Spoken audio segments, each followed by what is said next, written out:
मैदान तक। आइए चलते हैं खास खबर की तरफ। भू कानून को लेकर हरिद्वार व उधम सिंह नगर को क्यों छोड़ा गया?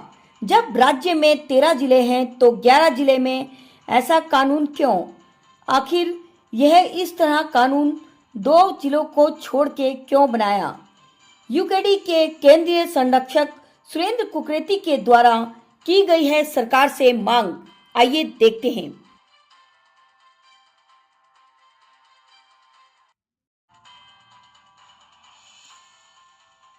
मांग करने वाले भी हम ही लोग हैं जी भाई। हमने तो जब राज्य बना था तो उस समय डिक्लेयर कर दिया था कि भाई उत्तराखंड में जो है भू कानून होना चाहिए और मूल निवास होना चाहिए 1950। और हमने सीधा ये कहा था कि हिमाचल की तर्ज पे धारा 371 लागू होना चाहिए। खत्म। 2 टुक बात थी हमारी कि ना बाहर का आदमी यहाँ जमीन खरीदेगा, ना बाहर का आदमी यहाँ नौकरी करेगा। सीधी 2 बात। ये उलझा क्यों रहे हैं इसको?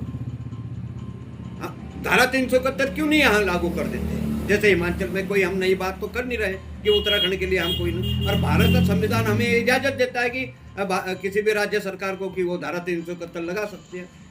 अब ये वोटों की राजनीति के लिए बाहर के लोगों को यहाँ सीधा सीधा यहाँ समावेश कर रहे हैं वोटों के लिए, तो ये राज्य के हित में ठीक नहीं है। और ये सीधा सीधा मेरा तो ये मानना है कि चंद कुछ दिनों में जो है जो ये मूल निवासी हैं वो अल्पमत में आने वाले हैं। जिस तरह से दूसरे प्रदेशों से यहाँ पलायन हो रहा है और यहाँ से जो दूसरे प्रदेशों में पलायन हो रहा है, तो उससे लगता है कि जो मूल निवासी हैं वो अल्पसंख्यक होने जा रहे हैं उत्तराखंड के अंदर। ये मेरा कहना है।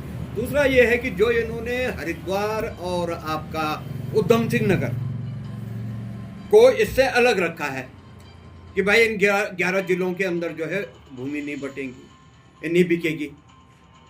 अब एक तरफ तो ये कह रहे हैं कि भूमि नहीं बिकेगी, दूसरी तरफ ये कह रहे हैं कि जितनी भी इकाइयां हैं, नगर पालिकाएं हैं, नगर परिषद हैं, नगर निगम है, यहाँ छूट दे रहे हैं कि यहाँ खरीद सकते हैं। तो ये दोहरी नीति क्यों है? दूसरा ये ना एक और इनका बयान उसमें मैं पढ़ रहा था जो उसमें लिखा हुआ है कि आने वाले समय में अगर ग्रामीण क्षेत्र का विस्तार होता है, नगर पालिका क्षेत्र में, नगर परिषद में या नगर निगम में उनका समावेश होता है, तो उस जमीन पे को भी बिकने के लिए कोई रोक नहीं सकता। तो ये तो कोई हम समझ नहीं पाए कि आखिर इनकी ही चाल है क्या ये। दूसरा ये है कि इन्होंने हरिद्वार और उधम सिंह नगर 11 जिलों को तो ये कह दिया कि यहाँ कोई जमीन नहीं खरीदेगा। एक तरफ तो ये कह रहे हैं जमीन नहीं खरीदेगा, दूसरी तरफ ये कह रहे हैं कि नगर निगम और नगर परिषद और नगर पालिकाओं में जमीन खरीदी जा सकती है 250 स्क्वायर मीटर। एक तरफ तो वो छूट दे रहे, दूसरी तरफ ये कह रहे हैं कि हरिद्वार और उधम सिंह नगर यहाँ जमीनें खरीद ले।